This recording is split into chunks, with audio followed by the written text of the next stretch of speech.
And I want to go back and start with your first comment or the first point you mentioned, Brian, about branding. Okay.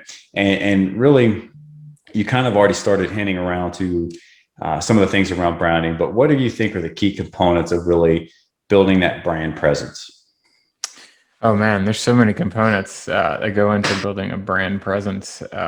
You can get real technical if you talk to somebody in marketing about, what is it, one word, is it two? What are your colors and all these different things. But I always tell people it's better to have something than to have nothing, right? So the progress over perfection. So I think before I was partnering with you and John, I remember going through the exercise in my head about creating my own brand and name and all that. And I probably spent like 8 hours staring at a sheet of paper and didn't get anywhere, which is, not a fun thing. But I think some of the key components with your branding is, you definitely want to make sure it has some sort of, message to people. Ideally, it doesn't necessarily have to, have a personal connection, but a lot of people are creating brands that are easy to understand as far as, the naming and different things like that. You can talk about the length of your brand. I think that's really important.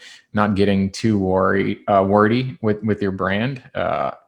Some people have really long names and there's just different things like that you have to be considerate of when you're thinking about your URL and your LLC. And you also don't want to have brand confusion, right? There's a lot of other brands out there, syndicators, right? Real estate businesses that are using very similar terms.